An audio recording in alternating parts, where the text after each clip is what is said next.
오늘 이제 추수감사 주일입니다. 이제 한 해의 거의 마지막이 되었고, 우리의 인생을 또 한 해 동안 지켜주신 하나님께 감사하는 절기가 오늘 추수감사 주일이죠. 한 신사가 거지를 선한 마음으로 도와주었습니다. 그런데 시간이 지나가면서 그 적선하는 액수가 줄어든 겁니다. 그래서 거지가 물어보았습니다. 아니 선생님, 재작년에는 10,000원을 주시더니 작년에는 5,000원을 주시고 왜 올해는 1,000원밖에 안 주십니까? 이렇게 물어본 거예요. 그러자 신사가 대답하기를 작년에는 제가 결혼을 했고 올해는 아이가 태어났습니다. 그러자 거지가 이렇게 대답했습니다. 아니 그럼 제 돈으로 당신의 가족을 부양했단 말입니까? 이해가 되시죠? 네, 우픈 이야기입니다만 거지는 자격 없이 받았는데 그게 시간이 흐르다 보니까 그것을 마치 자기 것인 양 착각하고 있었던 것이죠. 영화 부당거래에도 이런 유명한 대사가 있어요. 호의가 계속되면 권리인 줄 안다. 이것을 신앙적인 언어로 바꾸면 은혜가 계속되면 은혜인 줄 모르고 당연하게 생각한다라는 말입니다. 여러분, 외국어로 감사라는 단어는 은혜와 관련이 있는 경우가 많습니다. 예를 들면 프랑스어로 감사하다라는 말이 메르시인데 이것은 원래 자비를 베풀다라는 의미가 있습니다. 그래서 베풀어진 자비에 대해서 감사하는 것이 이제 감사다라는 거죠. 스페인어로도 이제 감사라는 것이 그라시아스인데 이것도 뭐 그레이스죠. 그러니까 은혜, 은총과 관련된 말입니다. 그래서 우리가 은혜를 기억할 때 감사가 나오게 된다는 거죠. 나에게 주어진 것을 권리처럼 여기는 것이 아니라 하나님의 은혜임을 기억할 때 감사가 살아나게 되는 것입니다. 오늘의 말씀의 내용은 너무나 익숙하죠. 예수님께서 예루살렘으로 가시는 길에 10명의 나병 환자를 만났습니다. 그들은 모두 자신의 질병을 치료하고자 예수님께 은혜를 구했습니다. 예수님은 그들을 고쳐주시기로 하고 그들의 몸을 제사장에게로 가서 보이라고 말씀하셨습니다. 그렇게 해서 그들이 따라갔는데 제사장에게로 갔는데 모두 다 고침을 받았어요. 그런데 그중 한 명만이 예수님께 감사하러 왔다라는 것이 내용의 줄거리입니다. 여러분, 우리는 내가 간절히 바라는 무언가가 이루어지면 감사할 것이다 라고 생각합니다. 그러나 그렇지가 않습니다. 하나님의 기적을 경험해도 감사하는 사람은 많지 않습니다. 하나님께서 은혜를 주시고 선물을 주셔도 그것에 대해서 하나님을 기억하고 감사하는 사람은 극소수다라는 말입니다. 오늘 말씀에서도 10명의 나병 환자가 똑같이 은혜를 받았는데 그 중에 단 한 명만 예수님께 감사를 드리는 거예요. 그러니까 10명의 한 명 혹은 100명의 한 명만이 하나님의 은혜를 기억하고 감사를 드리러 나온다는 말입니다. 우리의 삶을 봐도 그렇습니다. 우리의 삶을 되돌아보면 하나님께 받은 은혜가 얼마나 많습니까? 그럼에도 불구하고 감사로 그의 인생을 채우는 성도들은 많지 않습니다. 우리가 먼저 병을 치유받은 이 9명의 나병 환자, 감사하지 않는 나병 환자에 대해서 우리가 먼저 생각해 보기를 원합니다. 이 9명은 모두 다 유대인이었습니다. 이방인이 아니었습니다. 그러니까 유대인이니까 하나님을 잘 알고 하나님의 백성으로 자부했던 사람들이죠. 그리고 하나님께 대해서 감사하는 것도 굉장히 익숙한 사람들이었습니다. 그런데 이들이 하나님께 감사하지 않았어요. 또 이들은 구약의 말씀에 익숙한 사람들이었습니까? 유대인이니까 뭐 익숙했겠죠. 그것을 알 수 있는 것이 예수님께 나아갔을 때 가까이 가지 않는 겁니다. 왜냐하면 율법의 규정에는 이 나병 환자들은 일반적인 사람들과 가까이 대하지 말아야 된다는 규정이 있기 때문에 그것을 지키는 것입니다. 뿐만 아니라 율법의 규정에 따라서 제사장에게도 나아가는 겁니다. 율법에 나온 정결 예식을 따르기 위해서 제사장을 찾아가는 것이죠. 그래서 이들은 구약의 율법에 대해서도 어느 정도 지식이 있었고 그것을 지키려고 나름 애를 쓰는 사람이었다라는 말이에요. 또 이 9명의 나병 환자들은 큰 소리로 예수님께 간구했던 사람들이었어요. 13절에 보면 이들은 소리를 높여서 예수님께 불쌍히 여겨달라라고 이야기를 합니다. 이 불쌍히 여겨달라라는 것은 절박한 상황에서 나오는 간구입니다. 이 나병의 특징이 있잖아요. 나병은 다른 병들과 달리 나병에 걸린 사람을 부정의 근원으로 만들어버려요.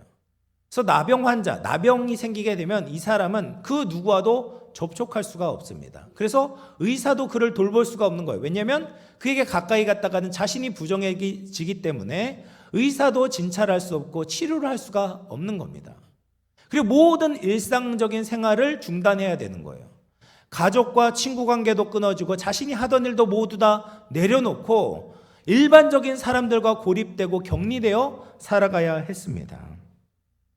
그래서 이 나병 환자는 다른 어디에서도 치유와 회복의 가능성을 발견할 수 없었던 거죠.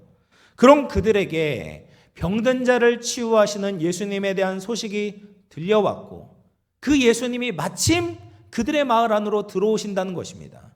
그래서 그들은 소리를 지르면서 예수님께 우리에게 은혜를 베풀어 달라고 간구했던 자들이었어요.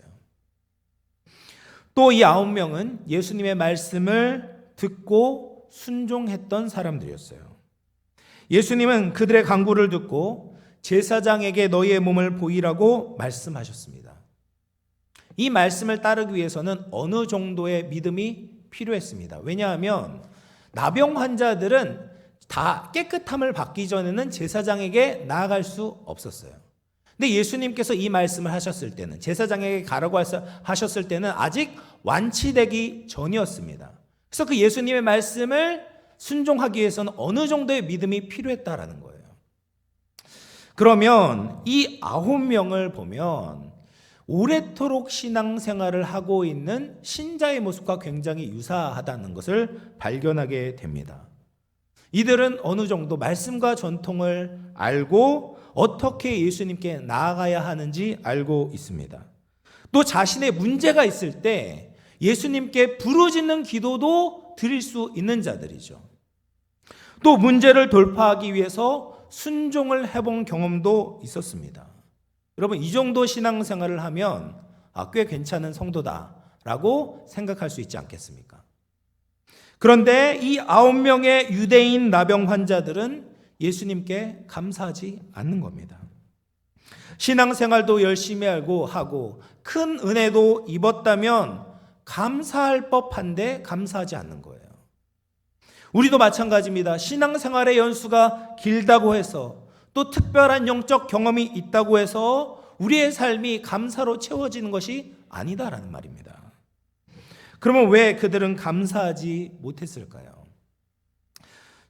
그들은 은혜를 은혜로 여기지 않았기 때문에 감사하지 못했어요.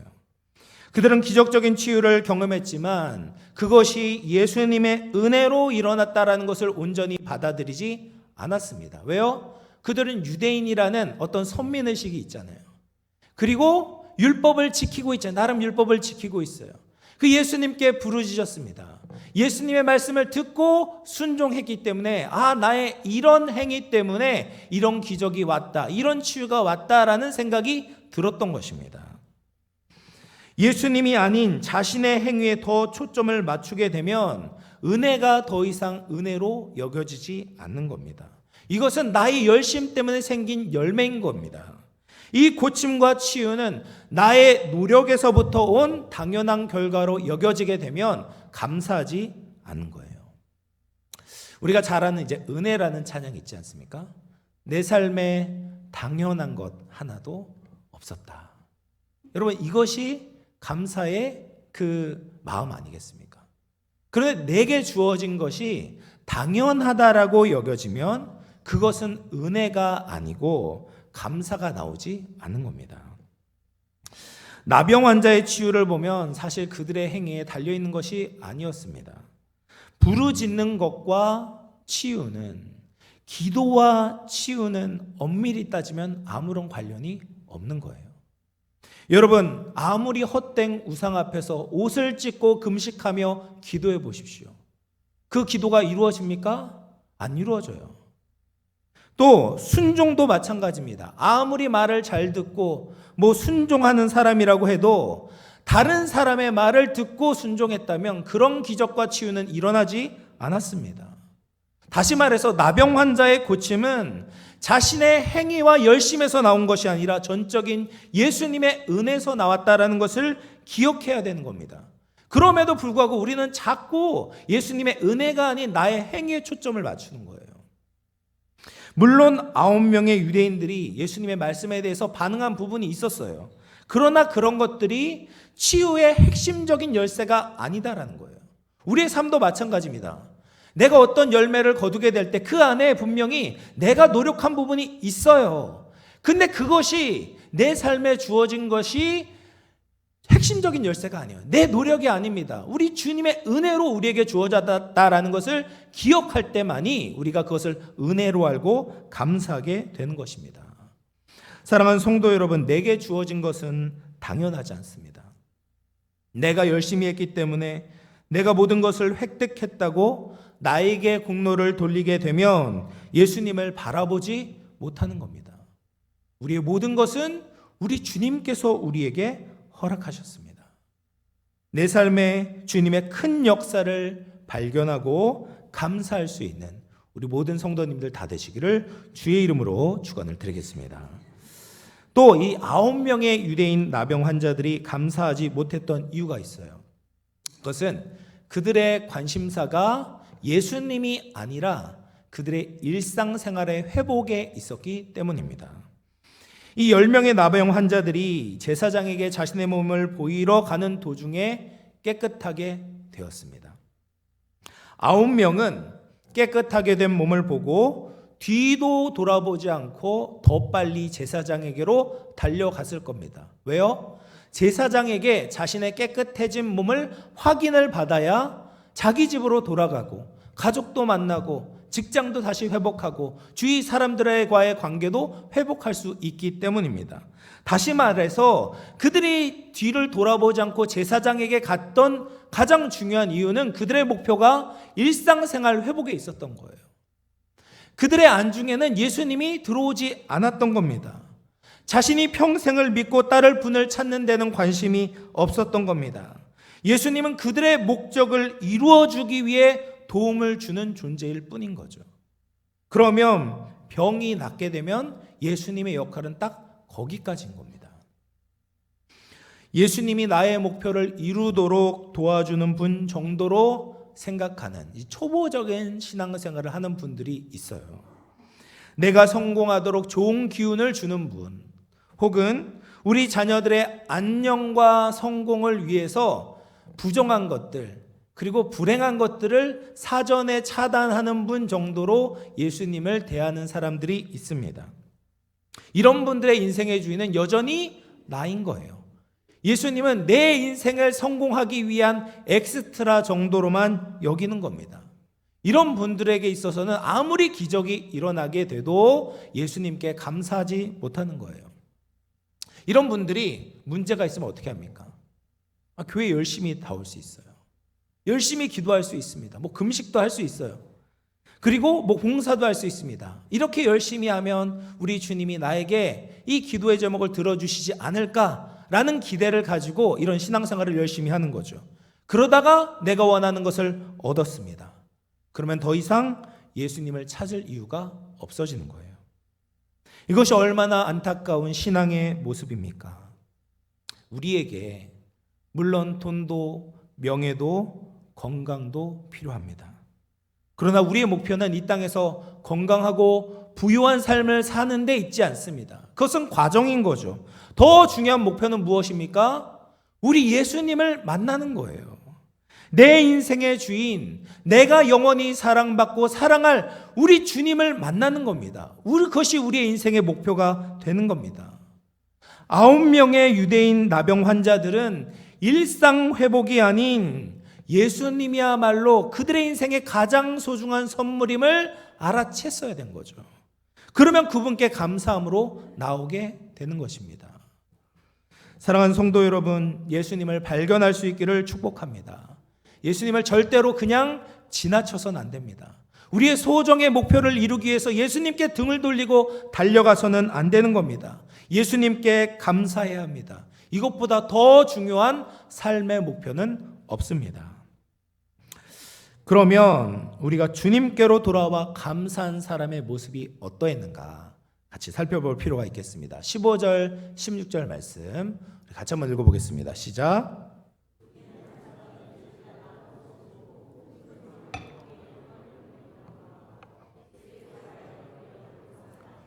그는 사마리아 사람이라. 여러분, 이 사람은 자기가 낳은 것을 보고 어떻게 했어요? 큰 소리로 하나님께 영광을 돌렸습니다. 우리가 큰 소리로 기도하는 것은 어렵지 않게 볼 수 있어요. 내 문제 앞에서는요, 열정적으로 기도하게 됩니다. 왜요? 지푸라기라도 잡는 심정으로 기도하게 되는 거예요. 괴롭고 힘드니까 40일 동안 작정 기도를 하든 새벽 기도를 하든 우리가 큰 소리로 기도하게 됩니다. 근데 그 기도가 응답되고 나서 큰 소리로 감사하는 사람은 찾기 드뭅니다. 근데 이 사람은 병이 깨끗해진 것을 보고 큰 소리로 하나님께 영광을 돌린 것입니다. 왜요? 자신에게 일어난 일이 얼마나 큰 은혜인지 감격했기 때문입니다.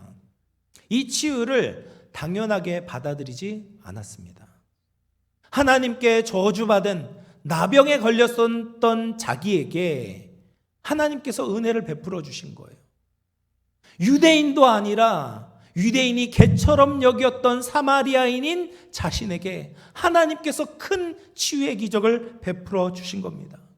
이런 보잘것없는 나에게 하나님이 은혜를 베풀어 주셨다니 생각하며 감격하고 감사를 드리고 있습니다.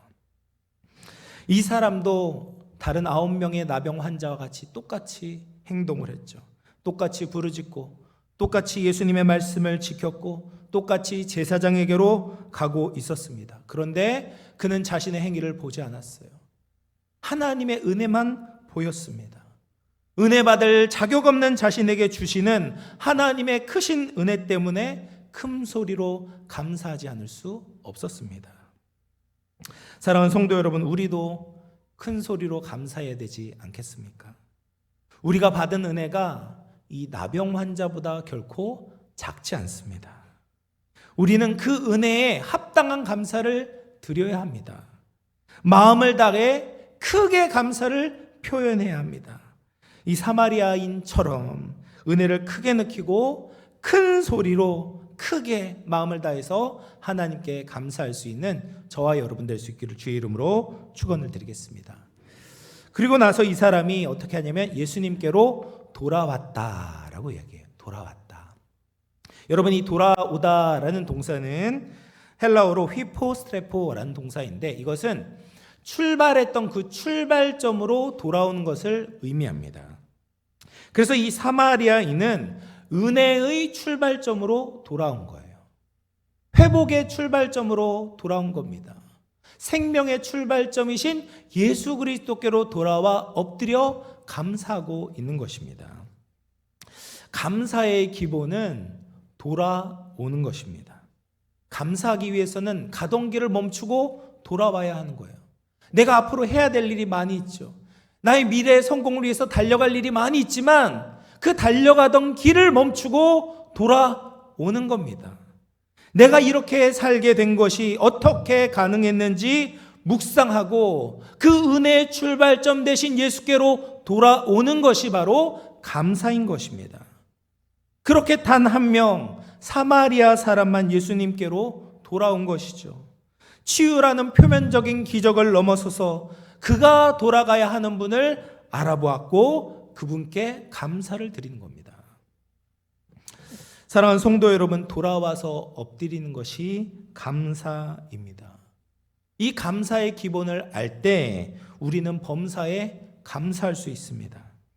비록 세상에 보기에 안 좋은 일이 있다고 해도 그 일 덕분에 예수님께로 돌아온다면 그것이 감사인 거죠. 비록 아직 문제가 해결되지 않았다고 해도 내 인생의 주인 되신 예수님께 엎드릴 수 있다면 그것이 감사인 것입니다. 현대 선교의 아버지라 불리는 윌리엄 캐리에게 있었던 일입니다. 그가 이제 동네 산책을 하러 나간 사이에 그가 키우던 강아지가 촛불을 넘어뜨려서 집이 불타게 되었습니다. 그 때문에 그가 8년 동안 번역했던 원고가 모두 잿더미로 변하게 되었습니다. 그가 했던 일이 뭐냐면 언어를 굉장히 잘해서 44개 언어로 성경을 번역했던 거예요. 그러니까 8년 동안, 여러분 8년입니다. 8년 동안 번역한 원고가 하루아침에 다 사라지게 된 거예요. 지금까지 했던 수고와 노력들이 모두 물거품이 된 겁니다. 얼마나 절망스럽겠습니까? 그런데 산책에서 돌아오니 윌리엄 캐리는 그 불탄 집을 앞에 두고 이렇게 기도했다고 합니다. 오 주님, 감사합니다. 지금까지 번역한 원고가 부족하니 완벽하게 번역하라는 뜻으로 알고 감사를 드립니다. 주님, 다시 번역하겠습니다. 소중한 것을 잃어버려서 화가 나고 낙심도 되었겠지만 그가 주님께로 다시 돌아왔을 때 감사할 수 있었던 것이죠. 주님의 뜻을 믿었을 때, 주님의 주권적인 섭리를 믿고 주님께로 돌아왔을 때 낙심하지 않고 감사할 수 있는 것입니다. 그러므로 우리는 주 안에서 범사에 감사할 수 있는 것입니다. 그렇게 예수님께서 한 명의 이 사마리아인만 돌아오는 것을 보았을 때 안타까워하시면서 물어보십니다. 10명이 깨끗함을 받았는데 그 9은 어디로 갔냐? 하나님께 영광을 돌리러 온 자가 이 이방인 외에는 정말 없느냐? 이 9명도 주님께로 돌아오기를 원하시는 거죠. 왜 원하시겠습니까? 감사를 받아 먹으려고 하시는 겁니까? 아니에요. 왜 그러셨습니까? 그 다음 절, 사마리아 사람에게 예수님이 말씀하시는데 일어나 가라, 내 믿음이 너를 구원하였느니라. 왜 예수님께서 감사를 원하십니까? 이 감사가 결국 구원으로 연결되기 때문입니다. 사마리아 사람은 예수님께 감사하기 위해 돌아왔을 때 그 인생에 있어서 가장 중요한 선물인 구원을 받게 된 것입니다. 감사하지 못한 9명은 나병에서 고침을 받았지만 구원은 받지 못한 겁니다. 예수님께 이익만 받고 예수님께 돌아오지 않는다면 그것은 진정한 믿음이 아니기 때문이죠. 그래서 구원받은 성도는 감사해야 되는 거예요. 감사와 믿음과 구원은 뗄래야 뗄 수가 없어요. 로마서 1장 21절에서 23절 말씀 우리 같이 한번 읽어보도록 하겠습니다. 시작. 하나님을 알되 하나님을 영화롭게도 아니하며 감사하지도 아니하고 오히려 그 생각이 허망하여지며 미련한 마음이 어두워졌나니 스스로 지혜있다 하나 어리석게 되어 썩어지지 아니하는 하나님의 영광을 썰어질 사람과 새와 짐승과 기어다니는 동물 모양의 우상으로 바꾸었느니라. 여러분, 로마서 1장은 유대인의 죄에 대해서 묘사하고 있습니다. 그런데 그 묘사가 무엇입니까? 하나님을 아는데 하나님을 영화롭게도 않고 감사하지도 않는다. 하나님을 영화롭게 하지 않고 감사하지 않는 사람은 머리로는 하나님을 아는데 그런데 하나님과 관계가 없다라는 말이에요. 그 영적 실체가 무엇입니까? 그는 지금 우상 숭배를 하고 있다는 겁니다. 감사하지 않는 사람은 하나님을 섬기지 않는 거예요. 내 뜻과 내 계획을 이루기 위해서 예수님의 은혜를 소모품처럼 사용하고는 있지만 예수님께 감사하지 않는 겁니다. 그의 진짜 목적은 뭐예요? 내 인생의 우상을 세우는 것, 더 굳게 세우는 것, 더 높이 세우는 것이 그의 인생의 목적인 겁니다. 그래서 감사하지 않는 사람은 참된 믿음이 없고 감사하지 않는 사람은 구원과 동떨어져 있다라는 거죠. 그래서 구원받은 성도들은 반드시 하나님께 영광을 돌리고 감사하는 생활을 해야 된다는 거예요. 추수감사 주일을 맞이해서 우리는 2주간의 감사 노트를 적었습니다. 우리가 예전에 미처 몰랐던 감사의 제목들이 참 많았습니다. 그리고 이제 구역 신방을 하면서 구역원들의 감사의 제목들을 제가 이제 같이 나누겠어요. 어려움과 아픔 속에서도 감사를 길어 올리는 성도들의 이야기를 듣고 참 감사했습니다.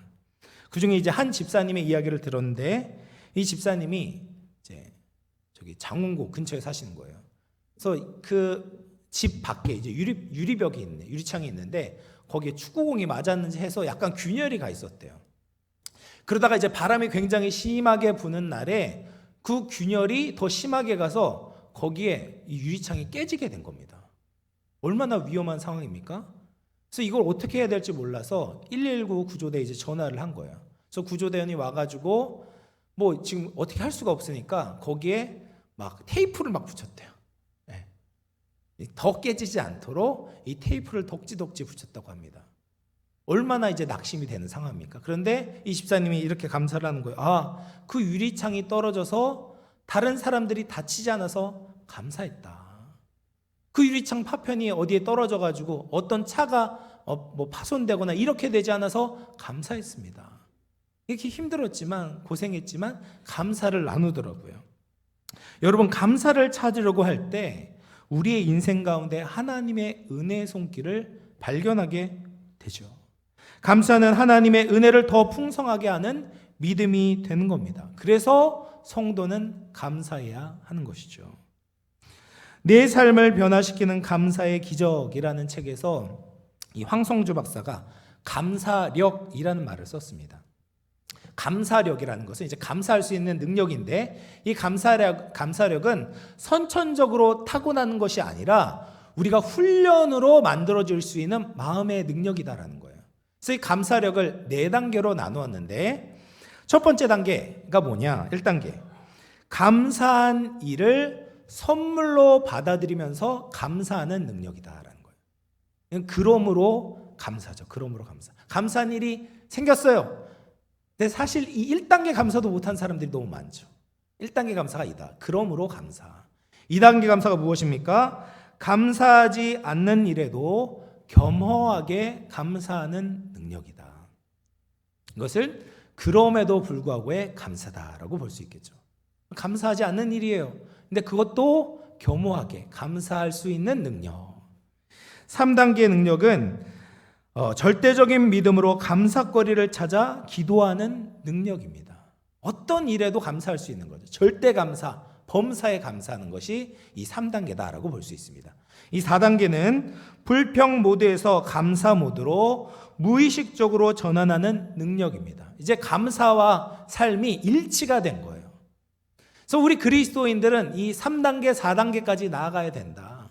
세상에선 도저히 할 수 없는 거죠. 그러나 우리 그리스도인들은 예수 그리스도의 주권을 믿으면, 예수님께로 돌아가면, 그분 앞에 엎드리게 되면 이 3단계, 4단계의 감사를 할 수 있다라는 말입니다. 그렇게 될 때 우리의 내면이 살아나게 되고 우리의 가정도 바뀌고 세상도 더 아름다운 세상으로 우리가 주의 빛을 비추게 되는 것입니다.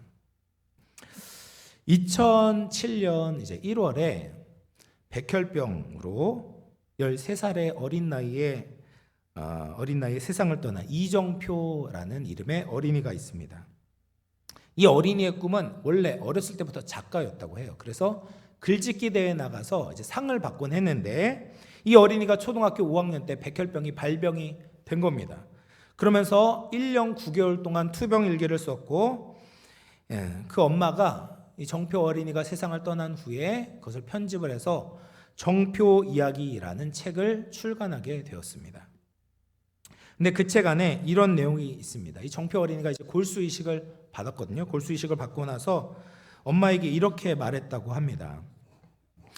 난 비싼 등록금을 내고 사립학교에 다니는 친구들, 학원에서 공부하거나 과외받는 친구들이 전혀 부럽지 않아. 왜냐고? 난 병원이라는 학교에서 소아백혈병이라는 전문 과목을 1년 동안 온몸으로 배웠고, 숨쉬고 살아있는 게 얼마나 대단하고 감사한 일인지 알잖아. 난 친구들이 감히 상상하지도 못하는 1억 원짜리 고액과외를 받았어. 파란 하늘, 맑은 공기, 이런 걸 느끼기만 해도 얼마나 행복한지 몰라. 학교 다닐 때는 운동장 흙을 밟고 다니는 게 당연하다고 생각했는데 지금은 그 흙이 너무 감사해. 한 줌 흙을 떠서 혹시라도 거기서 지렁이가 나오면 오 아가 하며 살아 꿈틀대는 모습에 감격할 거야. 사랑하는 성도 여러분, 이 13살짜리 소년이 발견한 감사를 우리도 발견하면 좋겠습니다. 우리는 모두 하나님의 은혜로 살고 있습니다. 하나님의 은혜로 우리에게 모든 것이 주어졌습니다. 행복할 조건이 있어서 감사하는 것이 아니라 감사를 결단할 때 은혜를 발견하고 행복이 따라오게 되는 것입니다. 말씀을 마무리하겠습니다. 우리에게 주어진 하나님의 은혜가 너무나 큽니다. 호의를 권리라고 착각하지 맙시다. 은혜 받을 만한 자격이 있다고 우리 자신을 자부하지 맙시다. 나의 나된 것이 주님의 은혜임을 기억하고 감사할 수 있기를 바랍니다. 은혜의 출발점 대신 예수님께로 돌아와 감사할 때 우리의 지각보다 뛰어난 하나님의 평강과 은혜가 우리의 삶 가운데 함께 하실 줄로 믿습니다. 범사에 감사로 주님께 영광 돌릴 수 있는 우리 모든 영암의 성도들 다 되시기를 주님의 이름으로 축원을 드리겠습니다.